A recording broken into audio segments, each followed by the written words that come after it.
Pukul 11 malam. Aku sedang bekerja di luar kota saat putraku menelepon. Suaranya gemetar. Ibu, aku di kantor polisi.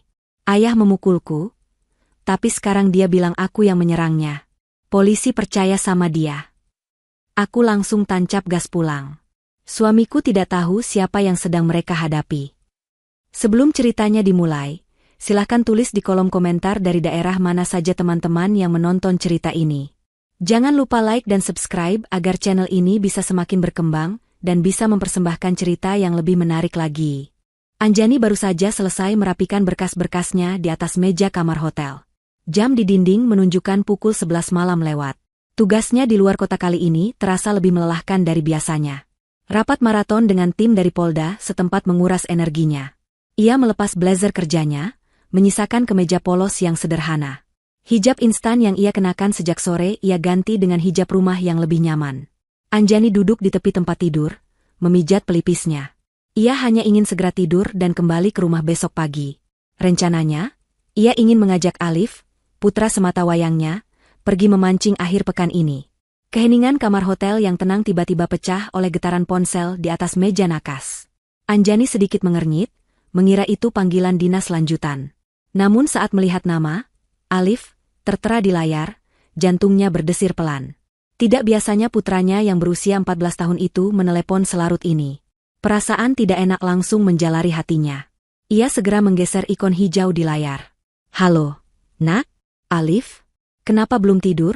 Sapa Anjani, berusaha menjaga suaranya tetap tenang. Hening sejenak. Yang terdengar di seberang sana hanyalah isak tangis yang tertahan. Suara itu begitu pelan, nyaris seperti rintihan. Alif, kamu baik-baik saja?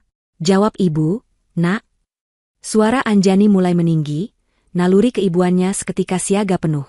Ibu, ibu. Suara Alif akhirnya terdengar, pecah dan gemetar hebat. Ibu, tolong aku. Darah Anjani serasa berhenti mengalir. Ia sontak berdiri. Kamu di mana? Apa yang terjadi? Kamu aman? Aku di kantor polisi, Bu. Jantung Anjani serasa diremas. Kantor polisi? Kenakalan remaja apa yang dilakukan putranya? Tapi isak tangis itu bukan isak tangis anak badung yang tertangkap. Itu adalah tangis ketakutan. Kantor polisi mana? Kenapa kamu bisa di sana? Di mana Ayah Burhan? Tanya Anjani beruntun. Sama ayah tapi. Suara Alif kembali tercekat. Ibu. Ayah Burhan dia mukul aku. Kalimat itu menghantam Anjani seperti palu godam. Dunia seakan berhenti berputar. Burhan? Suaminya? Memukul Alif? Tidak mungkin. Burhan yang ia kenal adalah pria yang santun, sabar, dan sangat menyayangi Alif seperti anak kandungnya sendiri. Alif, kamu yakin? Apa yang terjadi? Aku nggak tahu, Bu. Tadi ayah marah-marah, terus dia dorong aku, dia nampar aku takut, aku coba lari, tapi ayah ngejar terus mukul aku lagi. Alif terisak hebat, menceritakan kejadiannya dengan terbata-bata. Terus dia yang bawa aku ke sini. Dia bawa aku ke kantor polisi, Bu. Anjani tidak mengerti. Dia memukulmu, lalu dia membawamu ke kantor polisi? Untuk apa? Dia bilang aku yang menyerangnya, Bu. Suara Alif meninggi, syarat dengan kepanikan dan rasa putus asa. Dia bilang ke polisi kalau aku anak durhaka, aku mencoba memukul dia pakai tongkat. Tapi nggak gitu, Bu. Aku ambil tongkat itu buat nahan dia, tapi dia rebut terus dia pukul aku pakai itu. Sekarang para polisi itu percaya sama dia. Mereka lebih percaya Ayah Burhan. Ibu, aku takut. Mereka mau menahanku. Ibu, tolong aku. Amarah yang dingin dan senyap menjalari tulang punggung Anjani. Ini bukan lagi sekadar masalah rumah tangga. Ini adalah kejahatan. Ini adalah fitnah. Dan putranya adalah korban. Wajah Anjani yang tadinya lelah kini mengeras. Tatapan matanya berubah tajam. Ini bukan lagi Anjani, sang ibu yang lembut. Ini adalah Jenderal Anjani yang sedang bertugas. Alif. Dengar ibu baik-baik, kata Anjani, suaranya kini stabil, dingin, dan penuh perintah. Tidak ada getar panik sedikit pun. Kamu tenang. Tarik napas. Jangan menangis lagi. Alif di seberang sana terdiam, hanya terdengar tarikan napasnya yang tersengal. Sekarang, Berikan teleponnya ke petugas polisi yang ada di sana. Perintah Anjani. Tapi, Bu. Berikan saja. Sekarang. Terdengar suara berisik. Lalu suara pria yang berat dan malas. Halo, selamat malam. Dengan siapa ini? Saya ibunya Alif, jawab Anjani. Siapa nama Anda dan apa pangkat Anda? Terdengar tawa kecil di seberang. Wah, Ibu, tidak perlu tegang begitu. Ini anak Ibu, si Alif, baru saja membuat laporan palsu. Dia menyerang ayahnya sendiri, Tuan Burhan. Ini kami sedang proses BAP. Siapa nama Anda? Ulang Anjani, suaranya lebih dingin menusuk. Saya Bribka Reksa, Bu. Sebaiknya Ibu datang ke sini. Anak Ibu harus kami amankan dulu malam ini di sel. Ini prosedur untuk kenakalan remaja yang sudah kelewatan. Melawan orang tua, kata Bribka Reksa dengan nada meremehkan. Dengarkan saya baik-baik, Bribka Reksa, desis Anjani. Jangan sentuh anak saya. Jangan masukkan dia ke sel. Jangan paksa dia menandatangani apapun. Jangan tanyai dia apapun lagi. Dudukan dia di kursi, beri dia minum. Saya sedang dalam perjalanan. Saya ulangi, jangan sentuh anak saya. Lagi-lagi terdengar tawa. Ibu ini siapa mau memerintah kami? Ibu pengacara? Sudah, Bu, jangan mempersulit. Anak Ibu salah. Tuan Burhan ini saksinya jelas. Beliau korban. Anjani memutus panggilan itu. Napasnya memburu bukan karena panik, tapi karena amarah yang terkumpul. Dia tidak membuang waktu. Dia tidak berkemas. Koper dan berkas-berkasnya ia tinggalkan begitu saja. Ia menyambar kunci mobil dinas sipil yang tergeletak di meja. Tangannya bergerak cepat membuka laci kecil di dalam kopernya, mengambil sebuah dompet kulit hitam. Di dalamnya, terlipat di balik kartu identitas sipilnya, adalah kartu tanda anggota Polri miliknya. Lencana emas berbintang 2 berkilau samar di bawah lampu kamar. Ia memasukkan dompet itu ke saku daster rumahan yang ia kenakan. Hijabnya ia rapikan seadanya. Kakinya melangkah cepat keluar dari kamar hotel. Sambil berjalan cepat menuju lift, Anjani menelepon satu nomor. Panggilan itu langsung diangkat pada dering pertama. Siap, Jenderal. Perintah, sapa suara tegas di seberang. Nada suara Anjani berubah total. Tidak ada lagi kelembutan seorang ibu. Yang ada hanya otoritas mutlak. Saya Jenderal Anjani. Saya butuh monitoring visual dan audio segera di Polsek Suka Asih. Sekarang juga. Polsek Suka Asih, Kota M? Siap, laksanakan, Jenderal. Ada anak laki-laki usia 14 tahun di sana. Namanya Alif. Dia putra saya. Dia korban KDRT yang sedang difitnah oleh pelaku. Saya tidak mau ada satu petugas pun yang menyentuhnya atau mengintimidasi dia. Saya mau rekaman CCTV lobi Polsek dan ruang interogasi real time. Siap, Jenderal. Tim Itpolda terdekat kami kerahkan untuk backup. Saya dalam perjalanan dari luar kota. Estimasi tiba 1 jam. Pastikan putra saya aman sampai saya tiba. Laksanakan, Jenderal. Panggilan ditutup. Anjani masuk ke dalam lift. Wajahnya di pantulan cermin lift tampak pucat, namun matanya menyala. 1 jam. Dia akan tiba dalam 1 jam. Burhan telah melakukan kesalahan terbesar dalam hidupnya. Dan Bribka Reksa telah meremehkan ibu yang salah. Mobil sedan hitam itu melesat membelah jalan tol yang lengang. Jarum speedometer menunjuk angka yang jauh di atas batas kecepatan wajar. Tangan Anjani mencengkeram erat kemudi. Pikirannya berkecamuk, berpacu lebih cepat dari laju mobilnya. 1 jam. Dia harus sampai dalam 1 jam. Setiap detik terasa seperti 1 menit, dan setiap menit terasa seperti 1 jam. Pikirannya melayang kembali ke masa lalu. Ke hari-hari setelah suami pertamanya, ayah kandung Alif, meninggal dunia. Anjani tenggelam dalam kesedihan dan kesibukan pekerjaan. Dia seorang orang tua tunggal, sekaligus seorang perwira tinggi kepolisian dengan tanggung jawab besar di Mabes Polri. Alif, yang saat itu baru berusia 10 tahun, menjadi anak yang pendiam dan murung. Lalu, Burhan hadir. Anjani bertemu Burhan di sebuah acara pengajian komunitas. Burhan adalah seorang pengusaha furnitur lokal yang tampak santun, religius, dan dewasa. Dia mendekati Anjani dengan cara yang sangat sopan. Dia tidak terintimidasi oleh aura Anjani. Mungkin karena Anjani tidak pernah menunjukkan siapa dirinya sebenarnya. Bagi Burhan, dan bagi semua orang di lingkungan rumah mereka, Anjani hanyalah seorang pegawai negeri sipil biasa. Seorang PNS kementerian, yang sering ditugaskan keluar kota. Itu adalah cerita sampul yang Anjani ciptakan. Sebuah kebohongan demi kedamaian. Anjani lelah. Dia lelah dengan pria-pria yang mendekatinya hanya karena pangkatnya. Dia lelah dengan mereka yang terintimidasi oleh bintang di bahunya. Dia lelah dengan tatapan takut atau tatapan penuh perhitungan. Saat suaminya yang pertama masih hidup, suaminya adalah seorang akademisi yang memahami dunianya. Setelah dia tiada, Anjani hanya merindukan kehidupan normal. Burhan menawarkan kenormalan itu. Dia sabar. Dia mendekati Alif dengan perlahan. Diajaknya Alif memancing, diajarinya bermain catur. Burhan tampak tulus menerima status Anjani sebagai janda dengan 1 anak. Saat Burhan melamarnya, Anjani melihatnya sebagai kesempatan kedua untuk membangun keluarga yang utuh bagi Alif. Alif pun tampak mulai terbuka dan menerima Burhan. Maka, Anjani menyembunyikan segalanya. Dia tidak pernah memakai seragamnya di rumah. Mobil dinas jenderalnya terparkir di Mabes. Saat pulang, dia adalah Anjani, wanita berhijab sederhana yang bekerja di kementerian. Burhan tidak pernah tahu. Anjani berpikir, ini demi kebaikan rumah tangganya. Dia tidak ingin suaminya merasa rendah diri atau terintimidasi. Dia ingin dicintai sebagai Anjani, bukan sebagai Jenderal Anjani.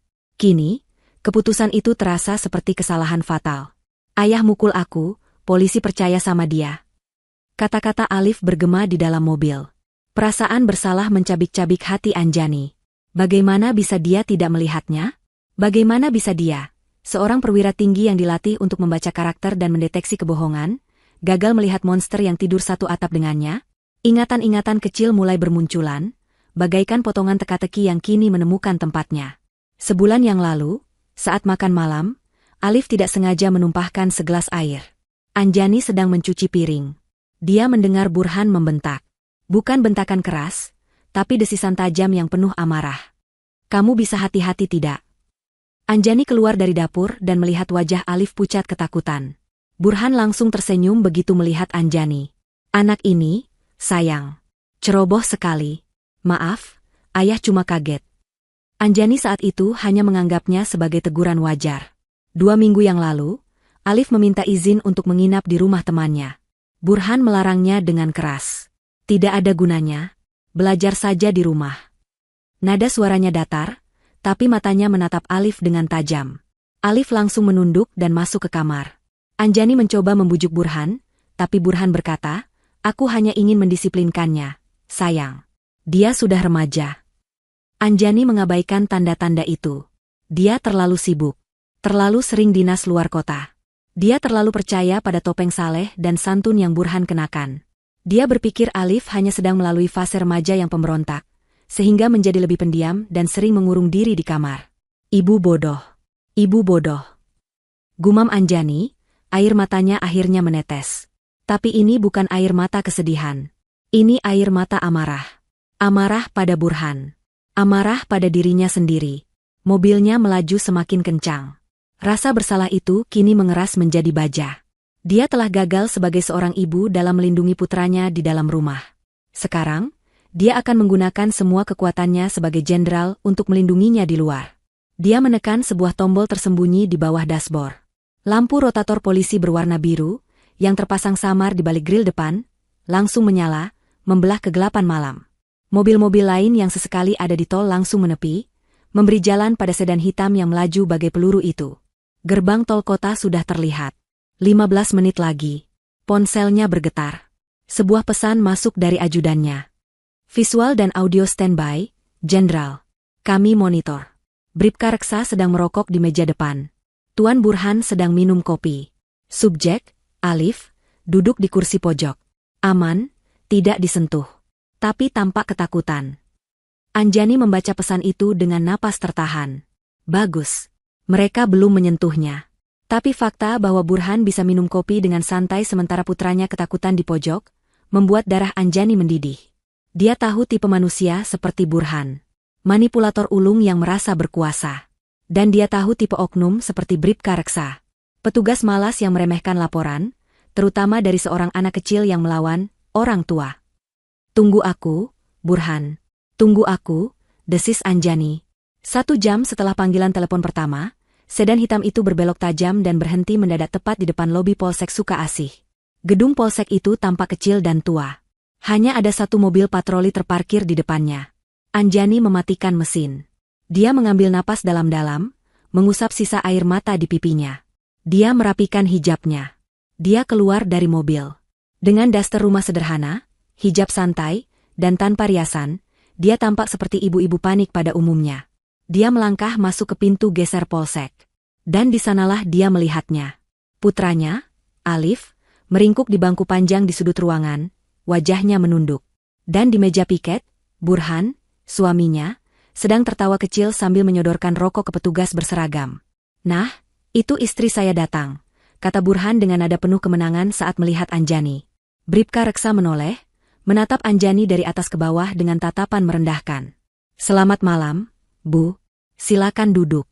Kita perlu bicara soal kelakuan anak Ibu." Anjani melangkah melewati pintu geser otomatis yang sedikit macet. Udara di dalam ruangan polsek terasa pengap, campuran antara aroma asap rokok yang sudah basi dan bau samar disinfektan lantai.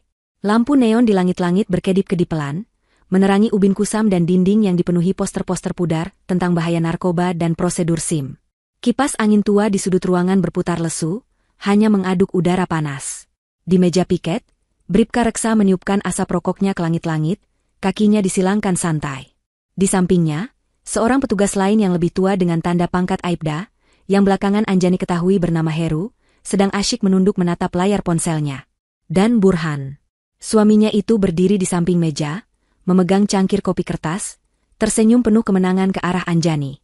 "Nah, itu istri saya datang," katanya, nadanya meremehkan, seolah Anjani adalah ibu lain yang dipanggil ke sekolah karena anaknya berulah. "Selamat malam, Bu. Silakan duduk. Kita perlu bicara soal kelakuan anak Ibu," kata Bribka Reksa, menunjuk ke bangku panjang yang kosong dengan dagunya, tidak sedikitpun berniat berdiri atau memperbaiki sikapnya. Anjani tidak menggubris Burhan. Dia tidak mempedulikan Bribka Reksa. Matanya terkunci pada satu titik di sudut ruangan. Di sana, di bawah poster, "Stop Pungli", Alif duduk meringkuk. Kemeja yang dikenakannya sedikit sobek di bagian bahu. Sudut bibirnya membiru. Tapi yang paling menghancurkan hati Anjani adalah tatapan mata putranya. Saat Alif mengangkat wajahnya dan melihat Anjani, matanya tidak menunjukkan kelegaan. Mata itu dipenuhi ketakutan, rasa malu, dan keputusasaan. Seolah dia sudah divonis bersalah. Hati Anjani terasa seperti dicengkeram es. Amarahnya terkunci rapat di balik ekspresi wajah yang sengaja ia buat tampak lelah dan cemas. "Sayang, syukurlah kamu datang." Burhan mencoba menghampiri Anjani, hendak meraih lengannya. "Anakmu ini, Alif, dia benar-benar di luar kendali malam ini. Dia menyerang ayah. Aku terpaksa." Anjani melangkah melewatinya. Dia berjalan lurus, mengabaikan Burhan seolah pria itu tidak ada. Langkahnya mantap, langsung menuju bangku tempat Alif duduk. Burhan tertegun, tangannya tergantung canggung di udara. Senyumnya goyah. Anjani berlutut di depan putranya. Ruangan itu mendadak hening, hanya menyisakan suara kipas angin. Dia mengulurkan tangan, jemarinya yang sedikit gemetar menyentuh pipi Alif, menyingkirkan rambut yang menutupi lebam di pelipisnya. "Ibu," bisik Alif, dan pertahanannya runtuh. Air mata yang sejak tadi ditahannya mengalir deras. "Ibu di sini, Nak. Kamu tidak apa-apa." Suara Anjani lembut, kelembutan yang kontras dengan suasana dingin di polsek itu. Alif menggeleng, dia tidak bisa bicara, dia hanya mencengkeram lengan daster ibunya, seolah itu adalah pelampung di tengah lautan. Bu?" Suara Bribka Reksa memecah momen itu. Nada bicaranya terdengar kesal karena merasa diabaikan. "Ibu, saya tahu Ibu pasti kaget. Tapi Ibu tidak bisa main-main di sini. Silakan duduk di depan meja saya. Ini anak Ibu, si Alif, statusnya sedang kami periksa." Anjani memejamkan matanya sejenak, mengumpulkan kekuatannya. Dia menatap Alif. "Tunggu di sini sebentar. Jangan takut. Ibu akan selesaikan ini." Dia berdiri. Perlahan, dia membalikan badan. Hijab santai dan daster rumahannya membuatnya tampak begitu salah tempat. Begitu rapuh di antara seragam-seragam dan dinding-dinding kaku itu. Dia berjalan pelan menuju meja piket. Burhan kembali mencoba. "Anjani, dengarkan aku. Aku ini korban." "Diam, Burhan," kata Anjani. Suaranya pelan, tapi Burhan langsung terdiam. Bukan karena nada bicaranya, tapi karena sesuatu yang asing di mata istrinya. Anjani berhenti tepat di depan meja Bribka Reksa. Petugas itu masih duduk, kini menatapnya dengan jengkel. "Ibu, sudah saya bilang, duduk. Jangan mempersulit," kata Reksa. "Saya mau membuat laporan," kata Anjani, suaranya datar. Bribka Reksa tertawa kecil. "Laporan apa lagi? Anak ibu yang salah, kok. Tuan Burhan ini sudah melapor lebih dulu. Ini, BAP-nya sedang kami buat. Anak ibu yang menyerang orang tuanya. Saksinya ada, ini Aibda Heru juga lihat tadi Tuan Burhan datang." Aibda Heru mengangkat wajahnya dari ponsel, mengangguk malas, lalu kembali menatap layarnya. "Bukan," potong Anjani. "Saya mau membuat laporan atas tindak pidana kekerasan dalam rumah tangga dan kekerasan terhadap anak. Korbannya, anak saya, Alif. Pelakunya." Anjani menoleh sedikit, menatap lurus ke mata Burhan. "Suami saya, Burhan." Burhan membelalak. "Apa-apaan kamu, Anjani? Kamu lebih percaya anak itu daripada suamimu sendiri? Aku yang dipukul." Bribka Reksa mendengus. Ibu, jangan mengada-ada. Jangan memutarbalikkan fakta. Kami ini petugas, Bu. Kami tahu mana yang benar mana yang salah. Tuan Burhan ini korbannya. Luka anak ibu itu mungkin karena membela diri. Sudah, terima saja. Saya tanya Anda di telepon tadi." Anjani memotong lagi, suaranya kini kehilangan semua kehangatan. "Siapa nama Anda?" Bribka Reksa mulai terpancing. Dia menegakkan duduknya, arogansinya terusik. "Bribka Reksa, Bu. Kenapa? Ibu tidak terima? Mau lapor ke atasan saya? Silakan. Saya hanya menjalankan tugas sesuai prosedur." "Prosedur?" Anjani mengulang kata itu. "Anda yakin sudah sesuai prosedur, Bribka Reksa? Di mana unit PPA? Anak saya korban kekerasan, dia juga saksi, sekaligus dituduh sebagai pelaku. Dia masih di bawah umur. Kenapa dia duduk di lobi seperti pesakitan? Kenapa dia tidak didampingi oleh penyidik PPA? Kenapa Anda, sebagai petugas piket, yang sepertinya menangani ini?" Pertanyaan-pertanyaan itu telak. Bribka Reksa sedikit terkejut. Ibu-ibu berdaster ini tahu soal PPA? Ibu ini banyak sekali tanyanya. Reksa mulai gugup, namun berusaha menutupinya. Ibu ini siapa sebenarnya? Pengacara? Aktivis LSM? Wartawan? Burhan menimpali, "Sudahlah, Pak Reksa. Lanjutkan saja prosesnya. Istri saya ini, dia terlalu memanjakan Alif. Biar anak itu ditahan saja semalam biar kapok." Anjani menatap Bribka Reksa. Dia tidak lagi mempedulikan ocehan Burhan. "Anda bertanya saya siapa?" kata Anjani pelan. Dia merogoh saku dasternya. Gerakannya pelan, terukur. Burhan memerhatikan dengan bingung. Bribka Reksa memerhatikan dengan kesal, mengira wanita itu akan mengeluarkan ponsel untuk merekam. Aibda Heru bahkan tidak mengangkat kepalanya. Anjani mengeluarkan dompet kulit hitam sederhana. Bukan dompet wanita yang penuh kartu belanja. Dompet itu tampak fungsional. Dia membukanya. Dia tidak mengeluarkan KTP sipil. Dia meletakkan dompet yang terbuka itu di atas meja kayu Bribka Reksa. Tanpa suara. Hanya diletakkan dengan pelan, namun terasa begitu berat. Bribka Reksa melirik ke dompet itu dengan malas. Matanya tertuju pada kartu yang tersemat di dalamnya. Dia membaca. Matanya menyipit. Lalu membelalak. Dia membaca lagi. Dia tidak salah lihat. Foto di kartu itu adalah Anjani. Memakai seragam PDU lengkap. Hijab PDH Polri yang rapi. Di bahunya, ada bintang. Bukan 1, 2. Nama, Brigadir Jenderal Polisi Anjani Pramudita. Jabatan, Kabiro Paminal Divpropam Mabes Polri. Biro Paminal. Pengamanan Internal. Propam. Polisinya polisi. Mabes Polri. Jenderal. Mulut Bribka Reksa terbuka. Wajahnya yang tadi sombong berubah menjadi pucat pasi dalam sepersekian detik. Lebih putih dari dinding polsek yang kusam. Rokok yang terselip di jarinya jatuh ke lantai. Keringat dingin sebesar biji jagung seketika muncul di pelipisnya. Dia mendongak, menatap wanita berdaster di depannya. Wanita yang sama. Tapi kini, di mata Bribka Reksa, wanita itu terlihat menjulang tinggi, dan auranya terasa mencekik. "Siap?" Bribka Reksa melompat dari kursinya. Kursi berodanya terdorong ke belakang dengan keras, membentur lemari arsip. Dia mencoba memberi hormat, tapi tangannya gemetar hebat, nyaris mengenai pelipisnya sendiri. Maaf. Bu Jenderal, saya tidak tahu, Bu. Saya tidak tahu. Suaranya melengking tinggi, penuh kengerian. Aibda Heru, yang mendengar kata, Jenderal, kaget setengah mati. Ponselnya terlepas dari genggamannya, jatuh berdebam ke lantai. Dia ikut melompat berdiri, memberi hormat dengan kaku, tubuhnya gemetar. Seketika, seluruh aktivitas di polsek itu berhenti. Ruangan itu menjadi senyap. Hanya suara kipas angin tua yang masih berputar lesu. Dan Burhan, dia berdiri mematung. Senyum kemenangan di wajahnya luntur, berganti dengan ekspresi kebingungan total. Keheningan yang pecah oleh teriakan panik Bribka Reksa kini menjadi keheningan yang berbeda. Keheningan yang berat, pekat, dan penuh ketakutan. Burhan adalah satu-satunya orang di ruangan itu yang masih belum mengerti. Dia menatap Bribka Reksa yang berdiri kaku dengan wajah pucat, lalu menatap Anjani yang masih berdiri tenang di depan meja. Jenderal? Burhan tertawa gugup. Apa-apaan ini? Reksa, kamu kenal istri saya? Sayang, Anjani, ini lelucon apa? Kamu menyewa orang untuk menakut-nakuti mereka? Dia masih berusaha meyakini dirinya bahwa inilah yang terjadi. Bahwa ini hanyalah drama yang dibuat istrinya untuk membela Alif. Anjani tidak menoleh padanya. Matanya yang dingin masih tertuju pada Bribka Reksa. Bribka Reksa, suara Anjani terdengar. Tidak keras, tapi di ruangan yang senyap itu, suaranya terdengar seperti dentuman. Anda masih berdiri di situ? Siap, Jenderal. Perintah.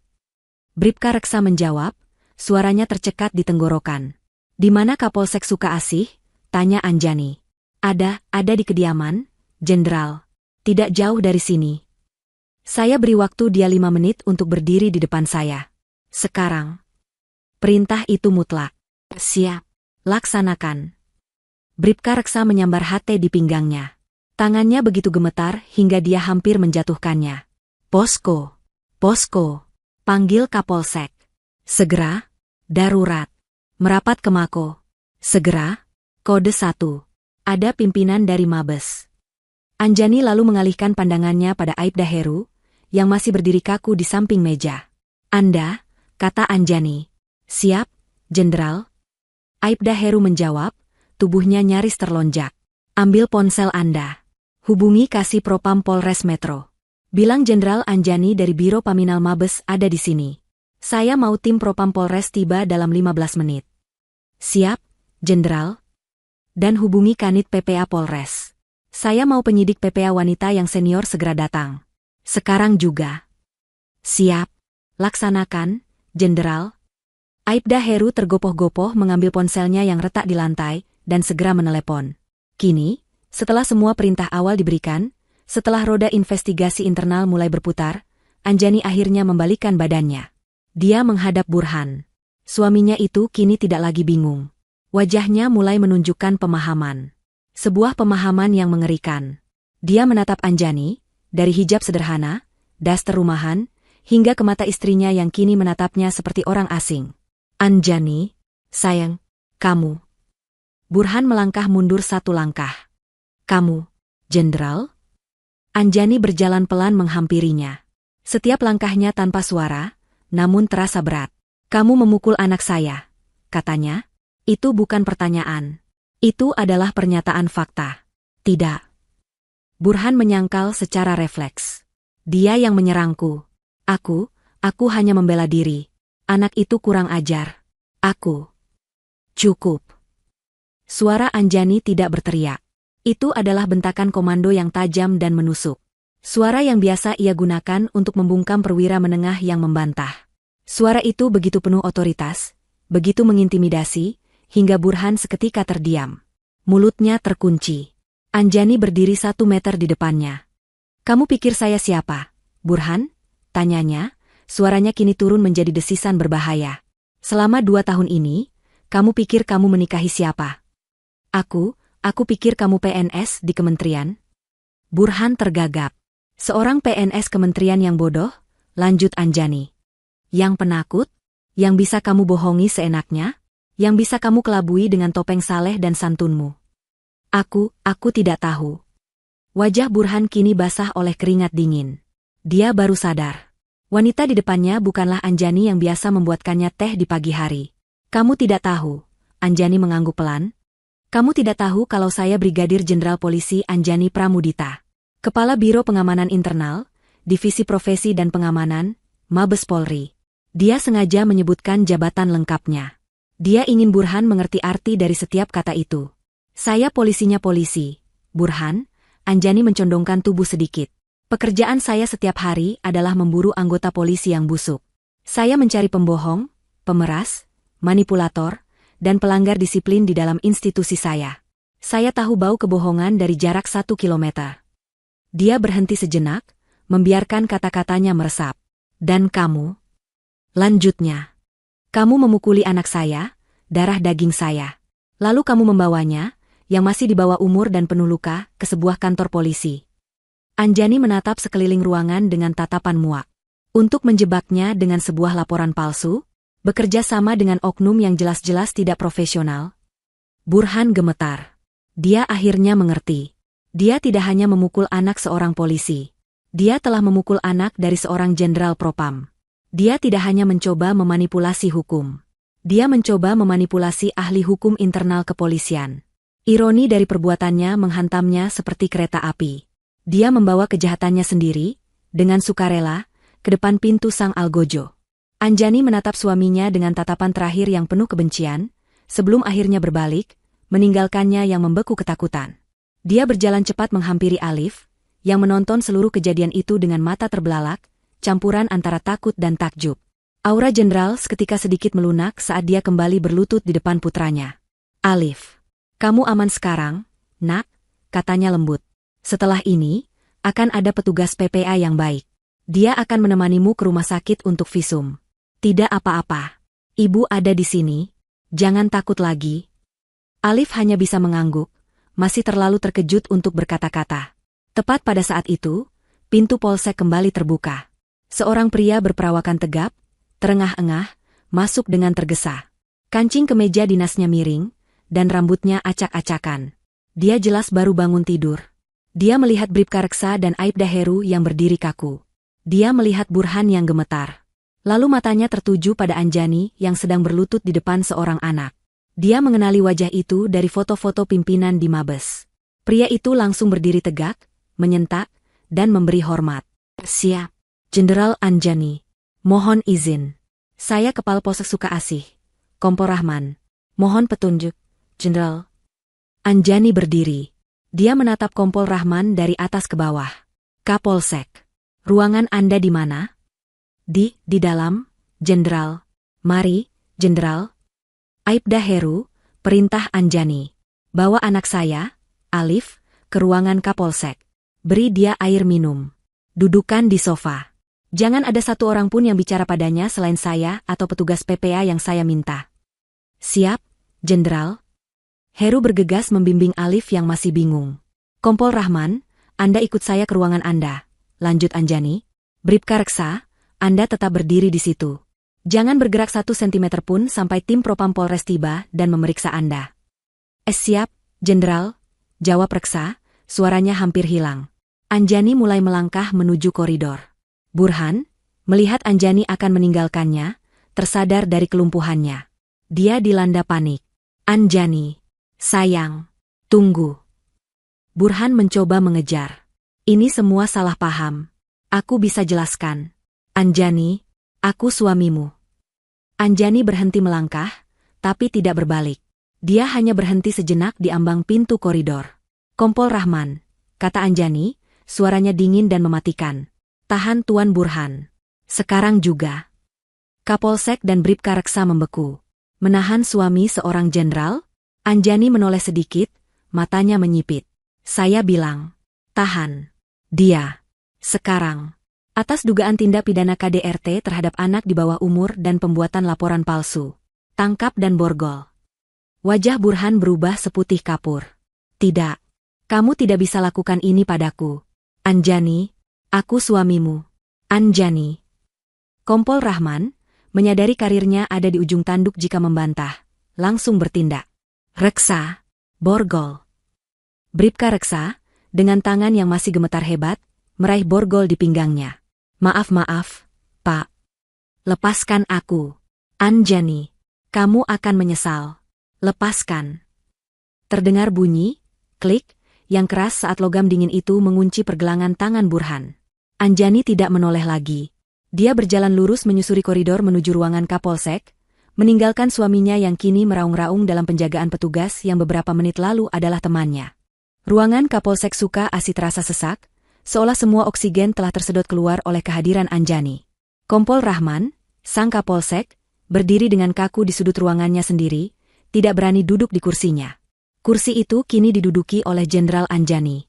Aibda Heru telah meletakkan segelas air putih di meja depan Alif, yang duduk di sofa kecil, masih gemetar. Burhan telah dibawa ke ruang pemeriksaan di seberang koridor, terpisah. Teriakan marahnya yang memanggil nama Anjani dan menuduhnya menyalahgunakan wewenang perlahan-lahan mereda, digantikan oleh keheningan yang jauh lebih menakutkan. 20 menit kemudian, seperti yang diperintahkan Anjani, dua tim tiba hampir bersamaan. Yang pertama adalah tim Propam dari Polres Metro.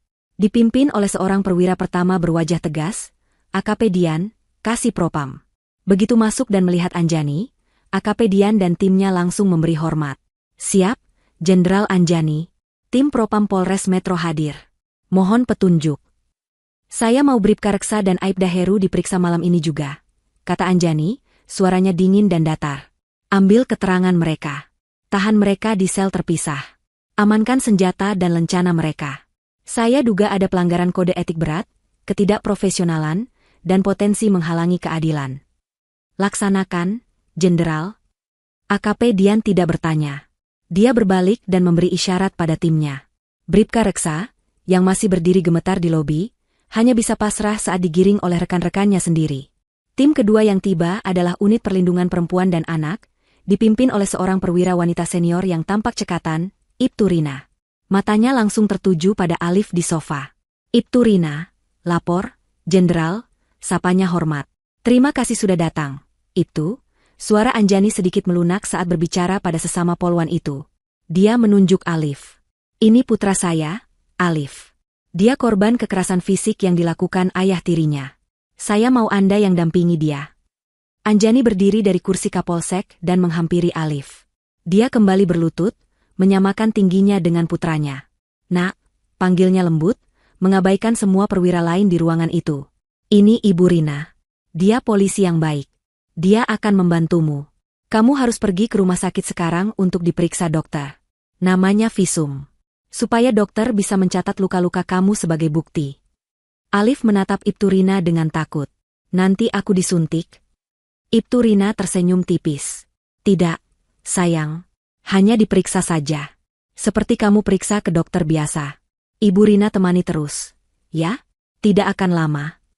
Anjani mengusap kepala Alif. Ibu harus di sini. Ibu harus membereskan orang-orang jahat itu.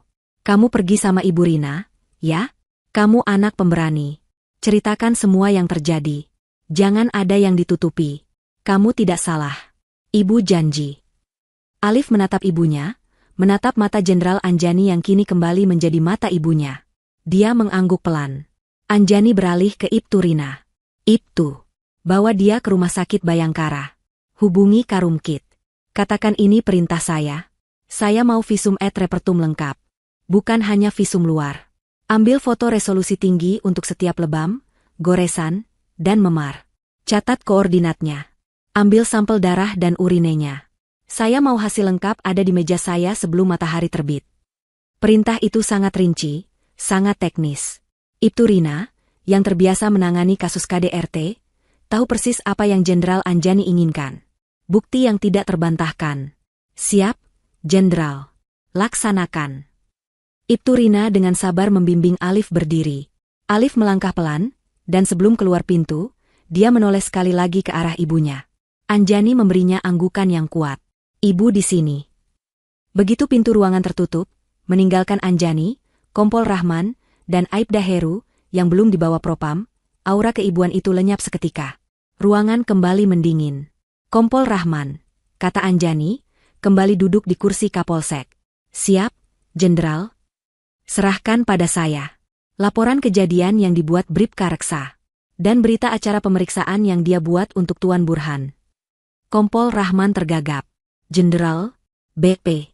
BAP-nya belum selesai, tadi baru. Serahkan apa yang ada, potong Anjani. Kompol Rahman bergegas ke meja di sudut, mengambil beberapa lembar kertas dari mesin ketik tua dan map. Dia menyerahkannya kepada Anjani dengan tangan gemetar. Anjani mengambil kertas-kertas itu. Dia membaca dalam diam. Matanya bergerak cepat, memindai setiap kata. Dia membaca laporan kejadian yang diketik oleh Bribka Reksa. Isinya persis seperti yang dikatakan di telepon. Telah diterima laporan dari Tuan Burhan, adanya kenakalan remaja, anak kandung dari istri, yang menyerang orang tua, ayah tiri, menggunakan tongkat. Petugas telah mengamankan anak tersebut. Lalu Anjani membaca BAP awal Burhan, yang ditulis tangan oleh Reksa. Isinya penuh kebohongan. Burhan mengklaim Alif tiba-tiba mengamuk tanpa alasan, mengambil tongkat sapu, dan memukulinya. Dia mengaku hanya menahan dan mendorong Alif untuk membela diri. Anjani meletakkan kertas-kertas itu di meja. Aibda Heru, panggil Anjani. Siap, Jenderal. Heru yang sedari tadi menunduk ketakutan, nyaris melompat. Anda saksi Bribka Reksa, kan? Anda melihat saat Tuan Burhan datang? Siap, Jenderal. Saya ada di meja piket. Anda melihat luka di tubuh Tuan Burhan? Aibda Heru bingung. Luka? Di laporan ini, Anjani mengetuk kertas BAP. Tuan Burhan mengaku dipukuli dengan tongkat. Anda melihat luka-lukanya? Tidak ada, Jenderal. Tuan Burhan sehat-sehat saja. Malah tadi minum kopi, Jenderal. Dia tidak minta dibuatkan visum untuk dirinya sendiri. Tidak, Jenderal. Dia hanya minta anaknya, Alif, dihukum. Anjani mengangguk. Kebohongan itu semakin telanjang. Tapi Bribka Reksa langsung percaya. Dia tidak bertanya di mana luka Tuan Burhan. Bribka Reksa, dia bilang ini urusan keluarga, Jenderal. Tuan Burhan bilang anaknya nakal. Cukup, potong Anjani. Dia menatap Kompol Rahman. Kapolsek, Anda punya 2 petugas. Yang satu, Bribka Reksa, membuat laporan palsu dan BAP palsu. Yang satu lagi, Aibda Heru, menjadi saksi atas kejadian yang tidak dia lihat dan fakta yang tidak dia periksa. Mereka berdua, atas perintah Tuan Burhan, hampir saja menahan anak di bawah umur yang menjadi korban kekerasan, tanpa didampingi PPA. Apa itu yang Anda sebut, prosedur, di polsek ini? Kompol Rahman tidak bisa menjawab. Dia hanya menunduk dalam-dalam. Ampun, Jenderal. Saya lalai. Saya siap menerima konsekuensinya. Anjani mendengus. Konsekuensi sudah pasti. Tapi saya belum selesai. Dia mengambil ponselnya. Ada satu pesan baru yang masuk. Dari timnya di Mabes. Tim Itpolda sedang dalam perjalanan ke kediaman Jenderal. Estimasi pengambilan data CCTV selesai dalam 30 menit. Anjani meletakkan ponselnya. Dia menatap Kompol Rahman dan Aibda Heru, lalu tim propam yang berjaga di pintu. Kalian semua mengandalkan kesaksian pembohong, kata Anjani.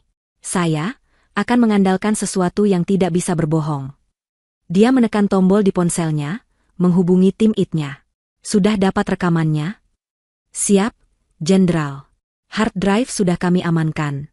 Sedang dalam perjalanan ke Polsek Suka Asih. Estimasi tiba 15 menit. Bagus, kata Anjani. Siapkan laptop dan proyektor di ruang rapat Polsek. Saya mau kita semua nonton film malam ini. Anjani menutup telepon. Dia menatap Burhan, yang kini ditahan di ruang pemeriksaan seberang. Pintu ruangan itu memiliki kaca kecil.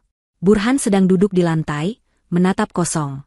Tuan Burhan berteriak bahwa saya menjebaknya, kata Anjani pelan, lebih pada dirinya sendiri. Dia tidak sadar. Dia menjebak dirinya sendiri sejak dia memutuskan untuk mengangkat tangannya. 15 menit terasa seperti selamanya bagi para petugas di Polsek Suka Asih. Ruang rapat kecil di lantai 2, yang biasanya hanya digunakan untuk apel pagi atau makan siang bersama, mendadak disulap menjadi ruang sidang darurat. Sebuah laptop canggih milik tim Itpolda terhubung ke proyektor tua milik Polsek. Layar putih kusam diturunkan dari langit-langit. Anjani duduk di kursi utama di meja rapat. Di sampingnya duduk Kasih Propam, AKP Dian, dan Ibtu Rina dari PPA, yang baru saja kembali setelah memastikan Alif ditangani dengan baik di RS Bayangkara. Kompol Rahman dan Aibda Heru berdiri di dinding belakang, seperti pesakitan. Bawa mereka masuk, perintah Anjani. Pintu terbuka. 2 petugas propam membawa masuk Bribka Reksa yang sudah tidak berseragam, hanya memakai kaos oblong tahanan. Tangannya tidak diborgol, tapi wajahnya menunjukkan kekalahan mutlak. Setelahnya, 2 petugas lain membawa masuk Burhan. Berbeda dengan Reksa, Burhan kini terlihat marah. Dia telah pulih dari keterkejutan awalnya, dan menggantinya dengan agresi defensif. Dia merasa dijebak. Apa-apaan ini? Teriak Burhan saat melihat Anjani. Kamu menggunakan pangkatmu untuk menahanku. Ini abuse of power. Kamu pikir semua orang akan percaya padamu hanya karena kamu jenderal? Aku akan lapor. Aku akan panggil pengacara. Anjani tidak menanggapi. Dia hanya memberi isyarat agar Burhan didudukan di kursi yang diletakkan di tengah ruangan, menghadap layar. Bribka Reksa didudukan di sebelahnya. Selamat malam, Tuan Burhan. Sapa Anjani, suaranya tenang luar biasa. Anda berteriak saya menyalahgunakan wewenang. Anda bilang saya menjebak Anda. Anda bilang Alif yang menyerang Anda. Anda lupa satu hal. Apa? Apa yang aku lupa? Tantang Burhan. Rumah kita, kata Anjani. Pekerjaan saya menuntut keamanan tingkat tinggi. Jadi saat kita pindah ke rumah itu, saya memasang sistem CCTV tersembunyi di setiap sudut rumah. Di ruang tamu, ruang keluarga, dapur, garasi, dan teras. Semuanya merekam suara dan gambar 24 jam. Wajah Burhan seketika berubah. Senyum marahnya lenyap. Anjani menoleh ke petugas IT. Putar rekaman dari ruang keluarga. Pukul 10 malam ini. Petugas itu mengklik mouse. Layar proyektor menyala. Gambar di layar menunjukkan ruang keluarga mereka. Alif sedang duduk di sofa, bermain ponsel. Kualitas gambarnya sangat jernih. Tanda waktu digital di sudut kiri, atas menunjukkan pukul 22.04. Terdengar suara Burhan dari luar kamera. Alif. Kamu dengar ayah panggil tidak? Alif di layar tampak terkejut. Apa? Yah. Burhan masuk ke dalam rekaman. Wajahnya merah padam. Ayah suruh kamu kunci pintu garasi dari tadi. Kenapa kamu masih main HP? Aku lupa. Yah. Sebentar lagi. Sekarang, bentak Burhan. Rekaman itu menunjukkan dengan jelas. Burhan mendekati Alif dan merebut ponsel dari tangan anak itu, lalu membantingnya ke lantai. Ayah. HP-ku, teriak Alif. Kamu berani melawan ayah sekarang. Plah, suara tamparan itu menggema di ruang rapat polsek. Semua yang hadir tersentak. Burhan di rekaman itu menampar Alif dengan keras, membuat Alif tersungkur dari sofa. Di ruang rapat, Burhan yang asli menatap layar dengan ngeri. Itu tidak. Diam, desis Anjani. Tonton. Rekaman berlanjut. Alif menangis, memegangi pipinya. Aku benci ayah. Anak kurang ajar. Burhan di rekaman itu terlihat kalap. Dia menendang meja, lalu maju untuk menjambak Alif. Alif ketakutan. Dia berlari ke arah dapur. Kamera di ruang keluarga kehilangan mereka, tapi suaranya masih terekam. Terdengar suara barang-barang jatuh. Ganti ke kamera dapur, perintah Anjani. Petugas IT berganti file. Layar kini menunjukkan dapur. Alif berlari masuk, terpojok di dekat tempat cuci piring. Burhan menyusul di belakangnya, matanya liar. Kamu mau lari kemana? Alif, karena panik dan tidak ada jalan keluar, meraih apapun yang bisa dia raih. Sebuah gagang sapu ijuk yang bersandar di dinding. Dia mengacungkannya ke depan dengan gemetar. Jangan dekat-dekat. Pergi. Oh, kamu berani pakai senjata sekarang. Burhan di rekaman itu tertawa sinis. Bandingkan dengan tubuh Alif yang kurus, Burhan yang tinggi besar dengan mudah maju, menangkap gagang sapu itu dengan satu tangan, dan merebutnya. Lalu, adegan paling mengerikan terjadi. Burhan mengangkat sapu itu, dan menghantamkannya ke tubuh Alif. Buk, ampun, yah, sakit. Buk, dua kali lagi, di punggung dan bahu. Alif jatuh meringkuk di lantai dapur, menangis histeris, melindungi kepalanya. Di ruang rapat, Ibtu Rina memejamkan mata, tidak sanggup melihat. Kompol Rahman menunduk, malu. Bribka Reksa menatap lantai, tubuhnya gemetar hebat. Dia hampir saja menjebloskan anak yang baru saja disiksa itu ke dalam sel. Burhan di kursinya terdiam. Tubuhnya lunglai. Wajahnya pucat. Keringat membasahi kemejanya. Dia tidak menyangka lagi. Dia tidak bisa. Rekaman itu adalah kebenaran mutlak. Lanjutkan, kata Anjani. Rekaman menunjukkan Burhan menarik Alif yang menangis, menyeretnya keluar dari dapur. Ayo, ikut ayah. Biar polisi yang urus kamu. Biar kamu tahu rasa. Dasar anak tidak tahu diuntung. Rekaman dari kamera teras menunjukkan Burhan memasukkan Alif secara paksa ke dalam mobil. Lalu mobil itu pergi. Petugas IT menghentikan rekaman. Layar menjadi hitam. Keheningan di ruang rapat itu lebih keras dari suara tamparan tadi. Burhan menunduk, bahunya terguncang. Dia menangis tanpa suara. Bukan tangis penyesalan. Itu tangis kekalahan total. Dia tamat. Bribka Reksa di sebelahnya menatap Anjani dengan tatapan memohon. "Jenderal, saya bersumpah, saya tidak tahu. Saya hanya..." Anjani mengangkat tangannya, menghentikan ucapan Reksa. Dia berdiri. Dia berjalan pelan ke depan layar. Dia menatap Burhan, lalu menatap Bribka Reksa. "Tuan Burhan," katanya. "Laporan Anda palsu. Anda melakukan kekerasan berat pada anak di bawah umur. Anda menjebak korban." Dia lalu menatap Bribka Reksa. "Bribka Reksa, Anda menerima laporan palsu. Anda mengabaikan korban di bawah umur. Anda bersekongkol dengan pelaku. Anda menghina institusi ini dengan seragam Anda." Anjani berbalik menatap Kasih Propam. "AKP Dian. Bawa Bribka Reksa. Proses untuk PTDH. Pemberhentian tidak dengan hormat. Saya mau dia di sidang etik besok pagi." "Siap, Jenderal." "Dan bawa Aibda Heru. Dia lalai sebagai saksi. Turunkan pangkatnya dan mutasi dia." "Siap, Jenderal." Propam segera bergerak, membawa Reksa dan Heru keluar. Kini tersisa Burhan yang masih menangis. Dan Kompol Rahman yang ketakutan. "Kapolsek," kata Anjani. "Saya anggap Anda lalai dalam membina anggota. Anda akan saya tarik ke Mabes untuk diperiksa." "Siap, Jenderal." "Terima kasih, Jenderal." Ditarik ke Mabes lebih baik daripada dipecat. Akhirnya, Anjani menatap Burhan. "Dan Anda akan ditahan di sini. Kasus Anda akan ditangani langsung oleh unit PPA Polda. Bukan Polsek ini. Anda akan menghadapi hukuman berlapis. KDRT, kekerasan anak, dan laporan palsu." Burhan tidak mengangkat wajahnya. Dia hancur. Saat petugas hendak membawa Burhan keluar, Anjani menghentikan mereka. "Tunggu." Dia berjalan mendekati Burhan. Sesuatu masih mengganjal di benaknya. Naluri investigatornya bekerja. "Satu pertanyaan terakhir. Burhan," kata Anjani pelan. "Kenapa kamu begitu percaya diri? Kamu tahu ada CCTV di rumah. Kamu tahu kamu yang salah. Kenapa kamu begitu yakin Bribka Reksa dan Polsek ini akan membelamu?" Burhan tidak menjawab. Anjani menatapnya lekat. "Kamu pikir kamu bisa membeli mereka?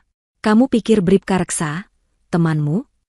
Itukah sebabnya kamu tertawa dan minum kopi dengannya saat anak saya meringkuk kesakitan?" Anjani menoleh pada Kompol Rahman. "Rahman, saya mau selidiki rekening Bank Bribka Reksa dan Tuan Burhan. Saya curiga ini bukan hanya soal KDRT. Saya curiga ada sesuatu yang lain." Anjani menyadari masalah ini mungkin jauh lebih dalam. Ini bukan sekadar oknum malas. Ini mungkin setoran. Malam masih pekat. Jarum jam di dinding ruang Kapolsek Suka Asih yang kotor menunjukkan pukul 3 dini hari.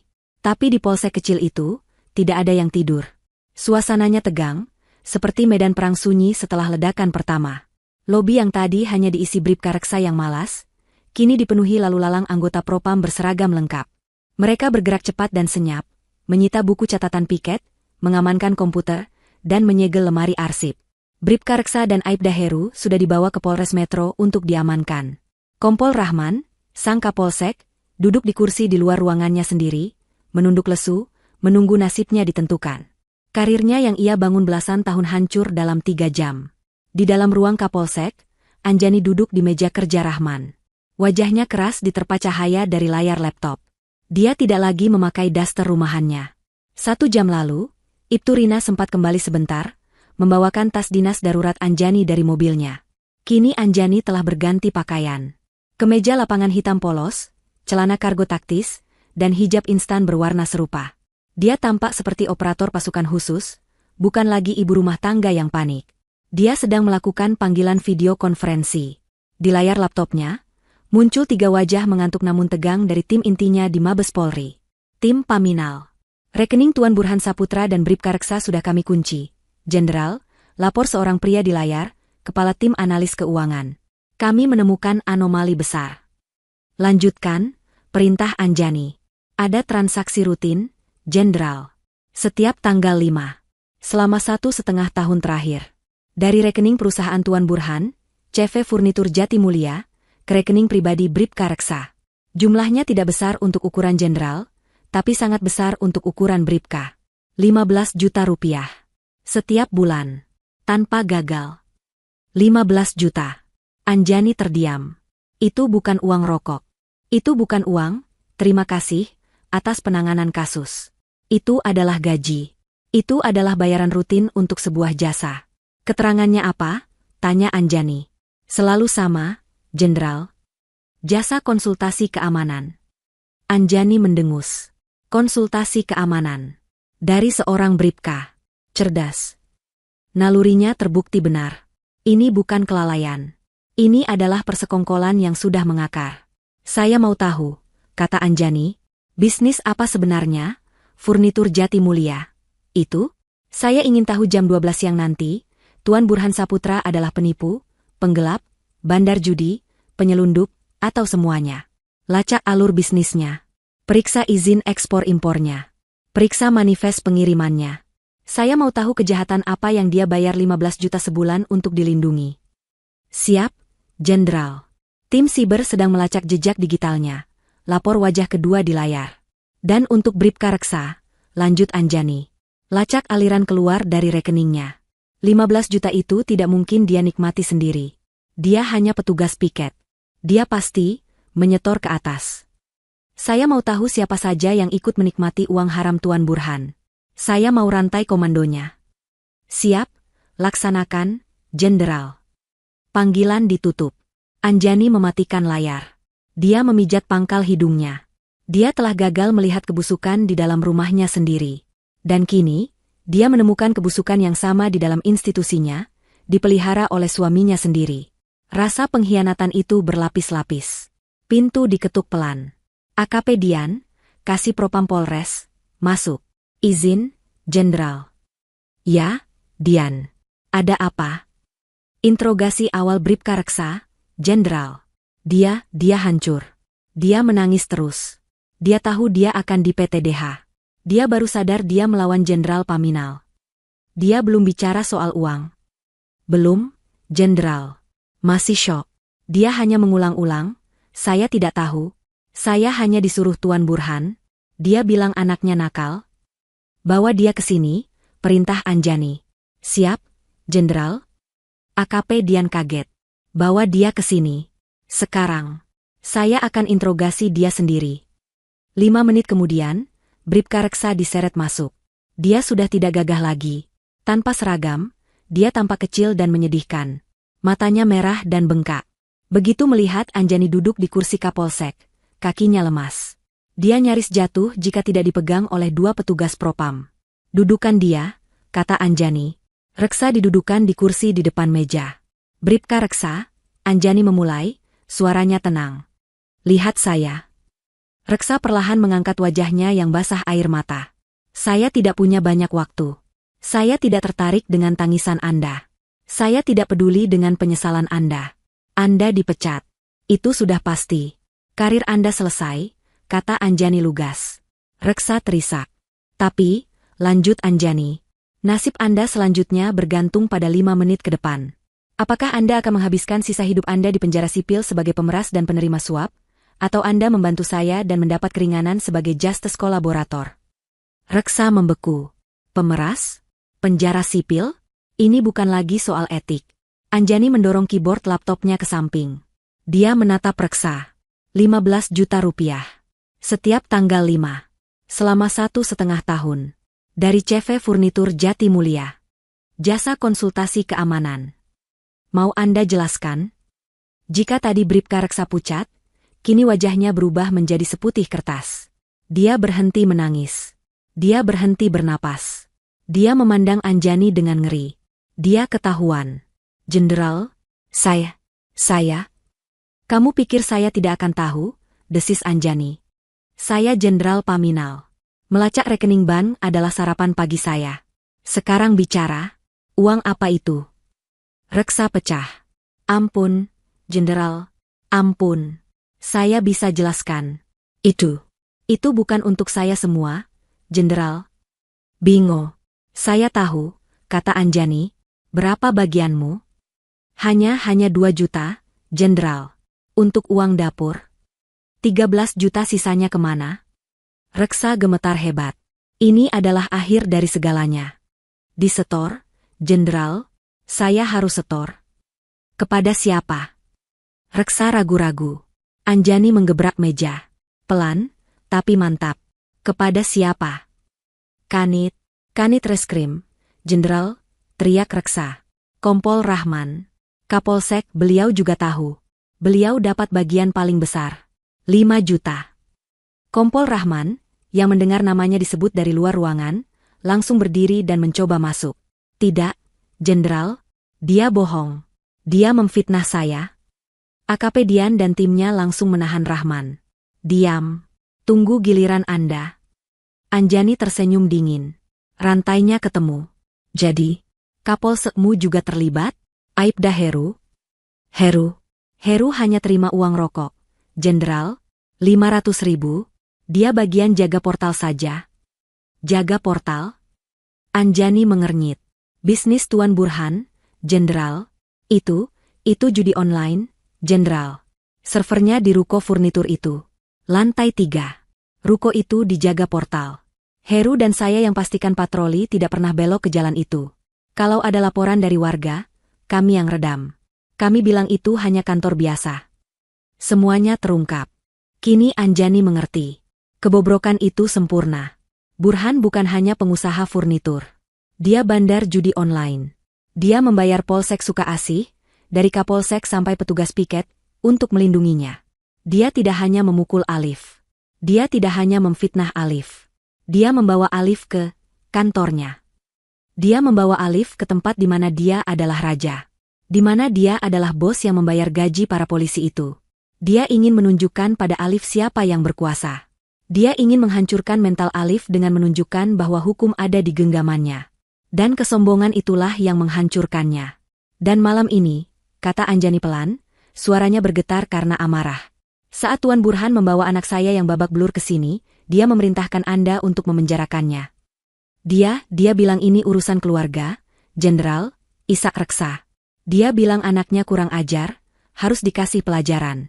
Dia bilang, bereskan saja seperti biasa, Pak Reksa. Nanti ada bonus. Saya hanya menuruti perintah atasan dan donatur.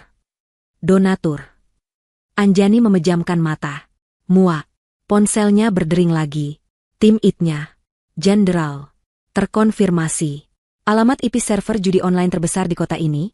Terdaftar di alamat Ruko CV Furnitur Jati Mulia. Milik Tuan Burhan Saputra. Kami siap gerebek. Anjani berdiri. Dia menatap Bribka Reksa yang hancur. Lalu dia menatap Kompol Rahman yang lemas di pintu. AKP Dian, panggil Anjani. Siap, Jenderal. Tangkap Kapolsek Kompol Rahman. Tangkap Kanit Reskrim. Tangkap Aibda Heru. Tangkap semua orang di polsek ini yang namanya disebut oleh Bribka Reksa. Kumpulkan mereka di lobi. Saya mau polsek ini bersih sebelum matahari terbit. Anjani berjalan keluar ruangan, melewati Kompol Rahman yang ambruk ke lantai. Dia menelepon Direktur Reserse Kriminal Khusus Polda. Dir Krimsus. Ini Jenderal Anjani, Paminal Mabes. Siap, Jenderal. Selamat pagi. Ada yang bisa dibantu? Suara di seberang terdengar kaget di telepon Jenderal Paminal jam 3 pagi. Bentuk tim sekarang. Saya mau Anda pimpin sendiri penggerebekan server judi online terbesar di kota Anda. Di Ruko CV Furnitur Jati Mulia. Saya tunggu dalam 30 menit. Dia menutup telepon. Dia tidak akan menunggu sampai pagi. Badai itu dimulai sekarang. Efek domino itu bergerak lebih cepat dari yang dibayangkan siapapun. Perintah Jenderal Anjani di tengah malam buta itu seperti batu besar yang dijatuhkan ke kolam yang tenang, menciptakan gelombang badai yang langsung menenggelamkan semua yang terlibat. Pukul 4 pagi, kurang dari 30 menit setelah perintah Anjani, puluhan mobil tim reserse kriminal khusus dan tim siber Polda, lengkap dengan senjata laras panjang dan rompi anti peluru, telah mengepung ruko 3 lantai yang tampak sepi milik CV Furnitur Jati Mulia. Penggerebekan itu berlangsung cepat. Pintu baja didobrak. Seperti yang diduga, lantai 1 dan 2 hanya berisi tumpukan furnitur kayu jati yang berdebu. Tapi lantai 3 adalah dunia yang lain. Puluhan unit komputer server menyala, kabel berseliweran, dan beberapa operator yang kaget setengah mati langsung tiarap saat pintu didobrak. Mereka adalah jantung dari operasi judi online jutaan dolar milik Burhan. Pada saat yang hampir bersamaan, badai itu menghantam Polsek Sukaasih. AKP Dian, Kasih Propam, dengan wewenang penuh dari Anjani, melaksanakan tugasnya tanpa pandang bulu. Kompol Rahman, sang Kapolsek, tidak bisa berkata apa-apa lagi ketika borgol dipasangkan ke tangannya.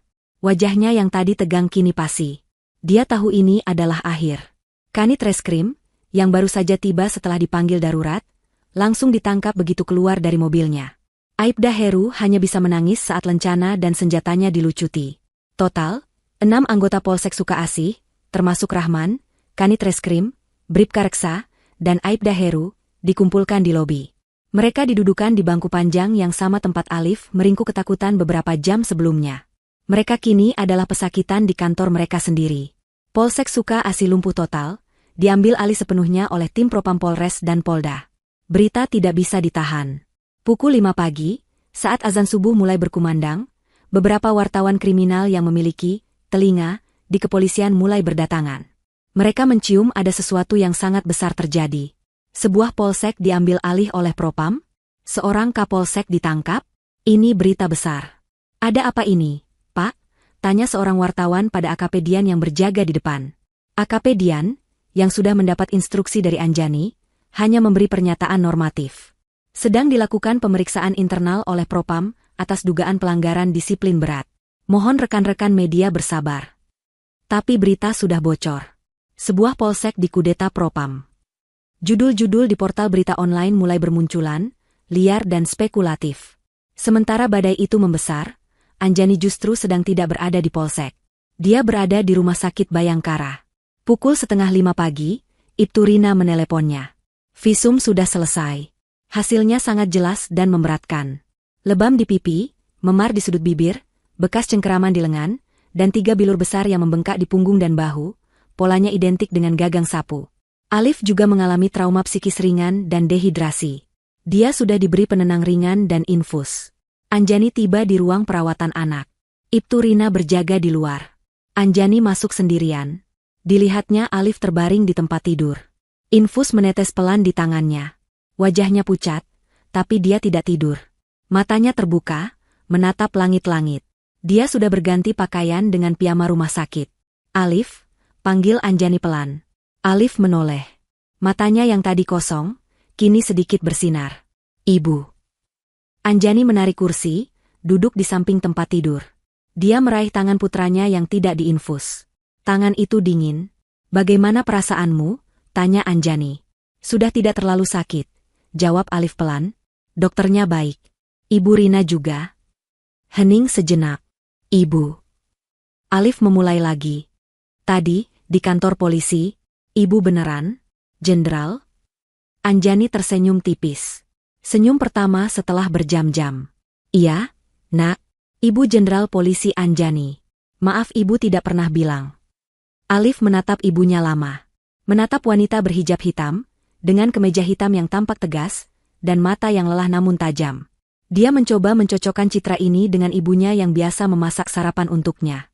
Kenapa ayah Burhan begitu? Tanya Alif. Pertanyaan itu polos, tapi menusuk. Anjani menarik napas panjang. Dia harus jujur. Karena ayah Burhan ternyata orang jahat. Nak, dia bukan hanya jahat sama kamu. Dia juga melakukan kejahatan lain. Dan polisi-polisi di kantor tadi, mereka bukan polisi yang baik. Mereka membantu kejahatan ayah Burhan. Jadi, ibu menangkap mereka semua? Iya, ibu menangkap mereka semua, kata Anjani. Termasuk ayah Burhan? Termasuk ayah Burhan. Dia tidak akan pernah bisa menyakitimu lagi. Ibu janji. Alif terdiam lama. Lalu, air mata mengalir pelan dari sudut matanya. Tapi kali ini bukan tangis ketakutan. Itu tangis kelegaan. Ibu minta maaf, kata Anjani tulus, suaranya bergetar. Ibu minta maaf. Ibu terlalu sibuk bekerja. Ibu sibuk menangkap orang jahat di luar sana, sampai ibu tidak sadar, ibu membiarkan satu orang jahat masuk rumah kita. Ibu gagal melindungimu di rumah. Maafkan ibu, Nak. Anjani menunduk, menggenggam erat tangan Alif. Rasa bersalah itu masih menghantamnya.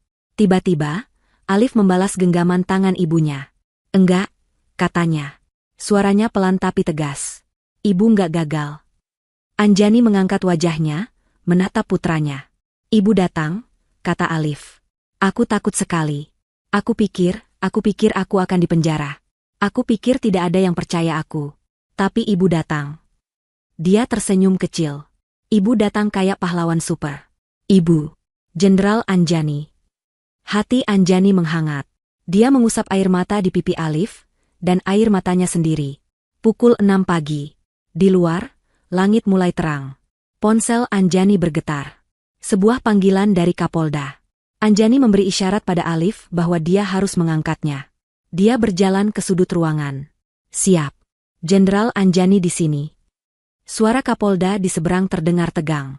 Jenderal. Saya baru dapat laporan penuh. Ini badai besar. Penggerebekan judi online sukses. Polsek Suka Asih sudah diamankan Propam. Tuan Burhan ditahan di Polda. Tapi Jenderal, media sudah di depan Polda. Mereka tahu ini ada hubungannya dengan Jenderal. Mereka tahu ini berawal dari kasus KDRT anak Jenderal. Anjani memejamkan mata. Dia tahu ini akan terjadi. Tuan Burhan, lanjut Kapolda. Dia sudah tidak diam lagi, Jenderal. Dia sudah memanggil pengacara. Dan dia mulai berteriak. Dia bilang dia korban abuse of power. Dia bilang Jenderal Anjani menggunakan pangkat untuk mengkriminalisasi suami sendiri karena masalah rumah tangga. Anjani sudah menduganya. Ini adalah langkah terakhir yang dimiliki Burhan. Memainkan kartu korban. Memutarbalikkan fakta. Berharap menciptakan keraguan publik. Baik, kata Anjani tenang. Siapkan ruang konferensi pers di Polda. Pukul 9 pagi ini. Jenderal? Kapolda ragu. Apa tidak terlalu cepat? Kita.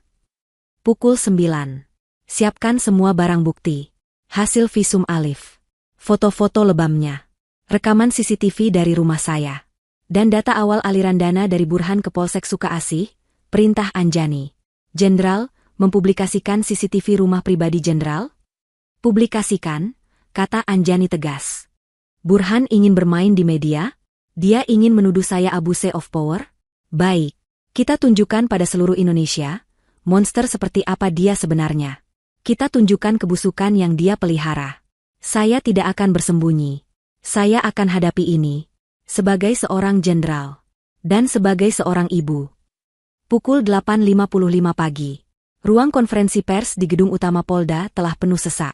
Puluhan wartawan dari media cetak, televisi, dan portal berita online berdesakan, memasang kamera dan mikrofon. Udara terasa tegang. Ini adalah skandal terbesar yang melanda kepolisian daerah itu dalam 1 dekade. Sebuah polsek utuh, runtuh, dalam semalam. Seorang kapolsek ditangkap oleh Paminal Mabes, dan sebuah kerajaan judi online terbongkar. Dan di pusat semua itu, ada 2 nama, Jenderal Anjani, sang pembongkar, dan Burhan, suaminya sendiri, sang pelaku. Di luar ruangan, di lobi utama Polda, seorang pria berjas mahal berwarna biru tua sedang memberikan pernyataan dadakan. Dia adalah Ramdan, pengacara yang disewa oleh keluarga Burhan. Dia tampak licin, percaya diri, dan pandai berbicara. Klien kami, Tuan Burhan Saputra, adalah korban. Seru Ramdan, suaranya lantang agar terdengar oleh semua mikrofon yang teracung. Ini adalah tragedi rumah tangga yang dieksploitasi secara brutal. Klien kami dan putra tirinya, Alif, terlibat dalam pertengkaran keluarga biasa. Pertengkaran yang wajar terjadi antara ayah dan anak remaja yang sedang memberontak. Kamera-kamera berebut mengambil gambarnya. Anak itu menyerang klien kami, lanjut Ramdan, dan klien kami membela diri. Luka yang dialami anak itu adalah akibat dari usahanya menahan sang anak. Tapi apa yang terjadi? Istrinya, yang kebetulan seorang jenderal polisi, tidak terima. Dia pulang, dan dalam amarahnya, dia menggunakan pangkat dan kekuasaannya yang luar biasa untuk menangkapi semua orang. Ini abuse of power. Penyalahgunaan wewenang yang nyata. Seorang wartawan bertanya, bagaimana dengan tuduhan judi online? Ramdan tertawa sinis. Itu konyol. Itu adalah rekayasa. Sebuah tuduhan yang dibuat-buat untuk membenarkan penangkapan ilegal terhadap suami sahnya. Tuan Burhan adalah pengusaha furnitur yang terhormat. Tuduhan judi itu adalah fitnah keji, asap yang dibuat untuk menutupi api masalah rumah tangganya. Klien kami akan melawan. Kami akan menuntut Jenderal Anjani. Pernyataan itu meledak. Para wartawan di dalam ruang konferensi pers langsung mengetik di laptop mereka. Judul-judul berita baru bermunculan, pengacara Burhan, Jenderal Anjani rekayasa kasus judi untuk tutupi KDRT. Keraguan mulai disebar. Siapa yang berbohong? Tepat pukul 9 pagi. Pintu di sisi panggung terbuka. Semua kamera serentak berbalik. Suara klik puluhan kamera DSLR terdengar seperti rentetan senjata. Yang masuk bukan hanya Anjani. Dia diapit. Di sebelah kanannya, Kapolda setempat, seorang inspektur jenderal berbintang 2. Di sebelah kirinya, Direktur Reserse Kriminal Khusus Polda, seorang komisaris besar polisi. Kehadiran mereka adalah pesan nonverbal, ini bukan tindakan personal. Ini adalah tindakan institusional. Anjani melangkah ke podium. Dia tidak memakai pakaian lapangan hitamnya tadi malam. Dia mengenakan seragam PDU, pakaian dinas upacara, seragam kehormatan coklat tua yang paling resmi, lengkap dengan hijab PDH Polri berwarna coklat yang rapi. 2 bintang emas Brigadir Jenderal tersemat kokoh di kerah bajunya. Tanda-tanda jasa dan lencana kehormatan terpasang rapi di dadanya. Dia tampak tenang, berwibawa, dan dingin seperti es. Ini bukan istri yang sedang marah. Ini adalah jenderal polisi yang sedang bertugas. Dia berdiri di podium. Menatap lurus ke arah lautan kamera. Keheningan total melanda ruangan. Selamat pagi, rekan-rekan media. Suaranya tenang, diperkuat oleh mikrofon. Saya Jenderal Anjani, Kepala Biro Paminal, Divpropam Mabes Polri. Dia berhenti sejenak, membiarkan jabatannya meresap. Saya tahu apa yang baru saja dikatakan di luar ruangan ini. Lanjutnya, ada tuduhan bahwa saya telah menyalahgunakan wewenang saya.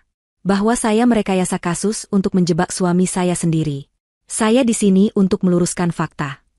Dia menatap tajam. Saya tidak akan banyak bicara. Saya akan membiarkan bukti yang bicara. Dia mengangguk kepada Kapolda di sampingnya. Kapolda itu maju 1 langkah.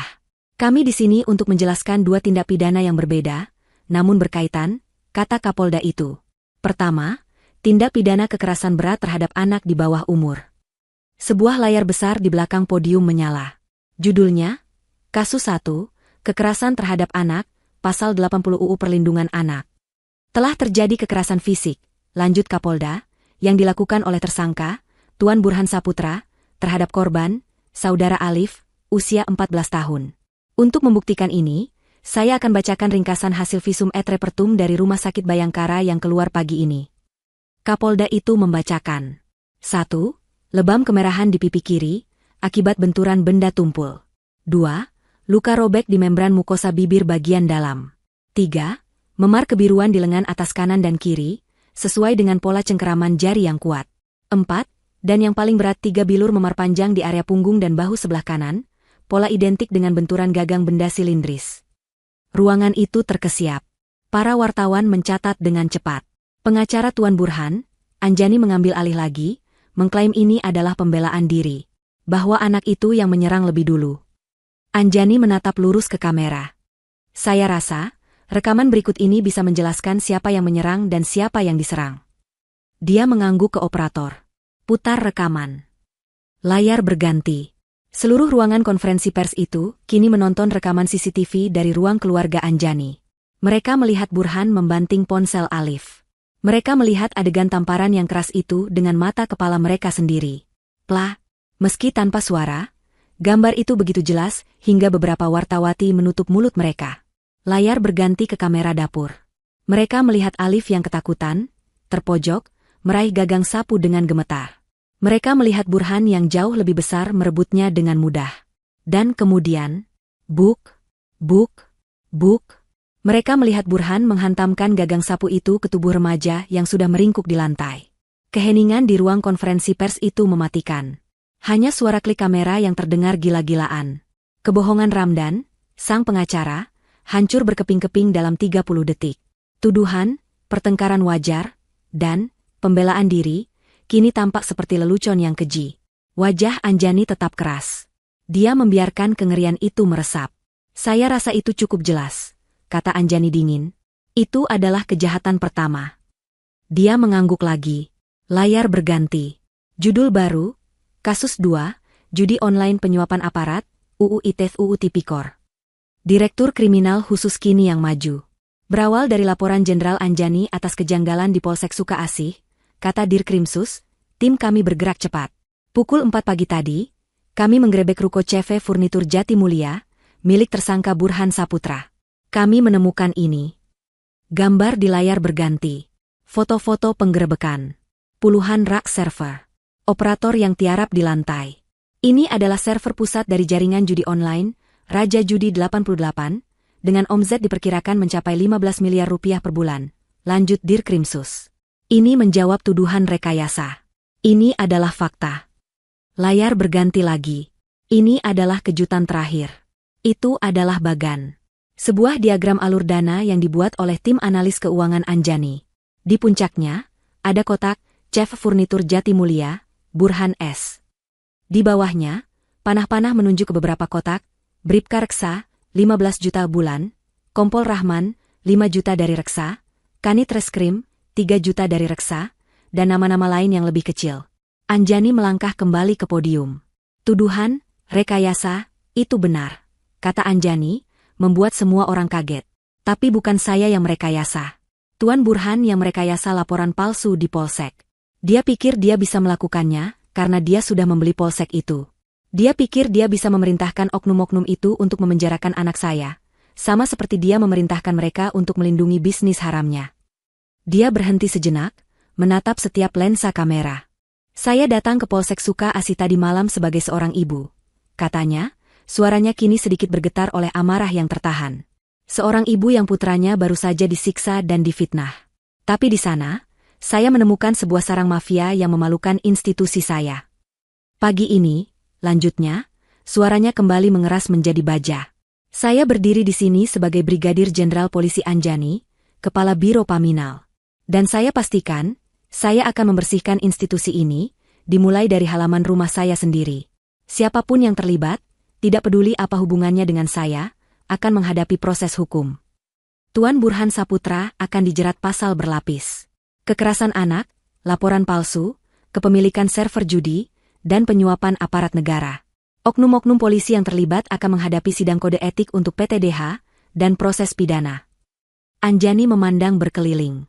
Tidak ada tanya jawab. Semuanya sudah jelas. Biarkan pengadilan yang membuktikan sisanya. Anjani berbalik badan. Bersama Kapolda dan Dirkrimsus, dia berjalan keluar panggung, meninggalkan ruangan yang meledak dalam keriuhan. Para wartawan berteriak memanggil namanya. Tapi pesan itu sudah tersampaikan. Serangan balik Burhan telah gagal total. Dia tidak hanya kalah. Dia telah dihancurkan oleh kebenarannya sendiri. 6 bulan berlalu sejak malam yang mengguncang itu. Musim telah berganti, dan badai hukum telah mencapai puncaknya. Berita-berita di televisi dan portal online yang dulu riuh, kini telah berganti dengan putusan pengadilan yang berkekuatan hukum tetap. Keadilan, kali ini, benar-benar ditegakkan. Vonis pertama jatuh untuk Burhan atas kasus KDRT dan kekerasan pada anak. Rekaman CCTV dan hasil visum yang detail menjadi bukti tak terbantahkan. Tangisan palsunya di pengadilan tidak meluluhkan hakim. Dia divonis 8 tahun penjara. Vonis kedua menyusul. Kasus judi online, penyuapan, dan pencucian uang. Ini adalah kasus yang lebih besar. Pengacaranya, Ramdan, tidak bisa berbuat banyak melawan bukti aliran dana dan temuan server. Burhan divonis 12 tahun penjara tambahan. Dia akan menghabiskan 2 dekade hidupnya di balik jeruji besi, kehilangan semua aset dan kekayaannya yang disita negara. Karma juga menimpa para aparat yang berkhianat. Sidang kode etik profesi Polri berjalan cepat. Kompol Rahman, sang Kapolsek, dicopot dari jabatannya dan diberhentikan secara tidak hormat, PTDH. Bribka Reksa, Aibda Heru, dan 4 oknum lainnya bernasib sama. Seragam yang mereka banggakan dilucuti di depan umum. Mereka tidak hanya kehilangan pekerjaan, mereka juga diadili di pengadilan pidana umum atas kasus suap dan dijatuhi hukuman penjara. Polsek Suka Asi telah dibersihkan total dan diisi oleh wajah-wajah baru yang lebih berintegritas. Nama Jenderal Anjani melambung. Publik figuratif memberinya aplaus. Dia tidak dipuji karena menangkap suaminya. Dia dipuji karena berani membersihkan institusinya sendiri tanpa pandang bulu. Dia menjadi simbol baru ketegasan dan integritas di tubuh Polri. Dia membuktikan bahwa dia adalah polisinya polisi, dalam arti yang sesungguhnya. Sore itu, di sebuah rumah yang kini terasa jauh lebih damai dan hangat, Anjani sedang berada di dapur. Aroma tumisan bawang putih dan cabai memenuhi udara. Dia tidak lagi memakai seragam atau pakaian dinas. Dia hanya memakai blus rumahan sederhana dan hijab santai. Dia sedang memasak makan malam. Sesuatu yang kini lebih sering ia lakukan. Di meja makan, Alif sedang mengerjakan PR matematikanya. Remaja itu kini terlihat berbeda. Wajahnya lebih cerah, tubuhnya sedikit lebih berisi. Trauma itu masih ada, tetapi perlahan memudar, digantikan oleh kepercayaan diri yang baru. Dia tidak lagi memendam ketakutan. Bu, soal aljabar ini membingungkan, keluh Alif, menggaruk kepalanya. Anjani menoleh dari wajannya, dia berjalan mendekat dan melihat buku Alif. Dia mengernyit. Deretan angka dan huruf XY itu tampak lebih rumit dari bagan alur dana mafia. Waduh, Anjani tertawa kecil. Ibu ini jago melacak penjahat dan membongkar kebohongan, nak. Tapi kalau soal aljabar, ibu menyerah. Alif tertawa. Itu adalah tawa yang lepas dan tulus. Ya ibu. Nanti Alif tanya teman saja. Begitu lebih baik, kata Anjani, kembali ke masakannya. Keheningan yang nyaman mengisi rumah itu. Hanya suara spatula yang bertemu wajan. Ini adalah normalitas baru mereka. Normalitas yang dibangun di atas kejujuran, bukan rahasia. Tiba-tiba, ponsel dinas Anjani yang tergeletak di meja makan berdering. Suaranya nyaring, memecah keheningan. Anjani secara refleks sedikit menegang. Itu adalah kebiasaan lama yang sulit hilang. Deringan telepon itu selalu berarti masalah. Tapi Alif, yang duduk di depannya, hanya mendongak dari bukunya. Dia tidak terlihat takut seperti dulu. Dia tidak khawatir ibunya akan pergi lagi. Dia menatap Anjani, lalu tersenyum kecil. Angkat saja, Bu, kata Alif santai. Mungkin ada penjahat lain yang harus ditangkap. Anjani menatap putranya. Hatinya menghangat. Alif tidak lagi melihat pekerjaan ibunya sebagai ancaman, tapi sebagai kebanggaan. Anjani tersenyum. Dia mengelap tangannya di celemek, mengambil ponselnya. Dia melirik Alif sekali lagi, yang sudah kembali fokus ke bukunya. Dia menggeser tombol hijau. Napasnya teratur. Suaranya tenang, jelas, dan penuh wibawa. Dia tidak lagi menyembunyikan siapa dirinya. Dia utuh.